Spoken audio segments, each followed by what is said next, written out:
We are going to walk through making animation, which is a very basic animation where we are going to use 3D capabilities of After Effects to actually pivot on a different axis so that our text actually flips up and appears to exist in 3D space, not just two-dimensional, which is most of what we've already been doing. So I am going to have you do the same thing. So let's do this. If you're working on the same computer that you were last time in class, then you can open our previous font animations After Effects project. If you aren't, then I would make a new one and call it Font Animations 2. But let's launch After Effects and actually start a new project called Font Animations. And then we are going to do a comp once that is open. New composition, and I would call this name flip. So once you're there, you can hit the text tool, and I'm going to type my name. And it's way too big.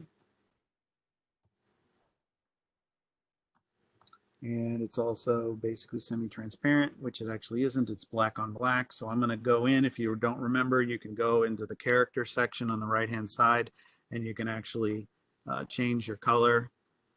So I'm going to change this to a nice purple.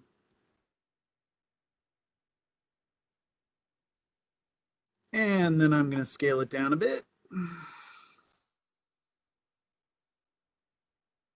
I'm going to put it kind of sort of where I want it. And then, just to be super efficient, I'm actually going to duplicate that layer. So I'm going to click on it down in the bottom left-hand corner. And I'm going to Command D, or on a PC, Control D, and dupe it. And then I'm going to take that copy that I just made. I'm going to move it over to where my last name is going to go. And then I'm going to go to the text tool again, and I'm going to click into that graphic, and I'm going to write my last name. Now I know the formatting is the same for both. Life is good. Now we need our anchor point to be underneath each word. If it is not, then you have to go to the layer. Maybe I'll put Bryce on top just because I like it to go left to right, and this is the first one that's going to animate. If I hit A for anchor point, I can actually see it. And as I start playing with the X and Y axis, you can see it move closer or further away from your anchor point. So where I had it is actually where I want it. I want it a little below. But if yours is not there, then play with those until you get it to look something like this. All right, maybe because the last thing I built on here, it did this. But if yours is not by default there, then you want to do that. But what we're going to do is we're going to promote these to 3D. And one way we do that is if you go down to the toggle switches modes toggle at the bottom to change your interface and what options you then have. Next to the sort of circles that echo that gave us motion blur, there's a square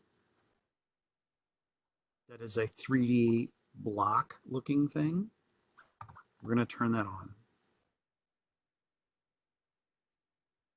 All right, and we'll turn it on for both layers. So with my first name selected, now when I promoted it, gave me a bunch of controls. If you don't see them, then you can mine into it by clicking in and going into transform. And then you'll notice there's an X rotation, a Y rotation, a Z rotation. And we are going to mess with the X rotation. So when you click on it, you can see that as you drag the right number, the left number does something else and it doesn't look like anything happens. So you want the right number. And basically, you can make it flat and disappear, which is a 90-degree angle. So if you do negative 90, actually I guess it's 91 because we're a little off axis. Negative 91. No. Make a liar out of me. There it is, 93. Negative 93. That's allowing for the camera position because it's not exact. Perfect math would be 90. All right. So if that is my starting animation, then I can make the first keyframe right there with the old stopwatch. And then I can go to how quick I want it to flip up. So I'm just going to go like a second in. That's pretty slow. I can move it later. I'm just trying to be easy. And I can change it to back to 0. And that automatically sets a keyframe for me. I could have set it manually. I've been encouraging you to set them manually, but as we get into the more advanced stuff, then you have to, then it's better to just go to the right place in your timeline, make an adjustment, and let it create a keyframe for you. So now if I play it, it goes from flat to up. Not real exciting, but hey, it's something we haven't done before. So now I'm going to do the same with my last name. I'm going to open it. I'm going to go into transform. I'm going to align myself with 1 second just because it's easier to do that. And I'm going to set my X rotation point there as normal. Go back to the beginning, set it manually. I can type in my -93. Knit2 will disappear. And then, of course, I can delay these. So if I want it to be a little fancier, then I would take Bagwell and I would move it over. So now I get 1 comes up, 2 comes up, boom, boom. And of course, if you remember, you can click on either of these or both at the same time, hit the letter U, and all the keyframe things that you have set will pop up.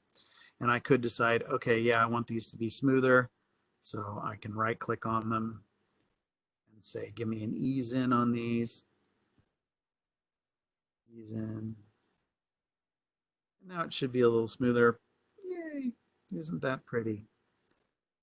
I'm gonna mark an N so I'm not looping my whole timeline.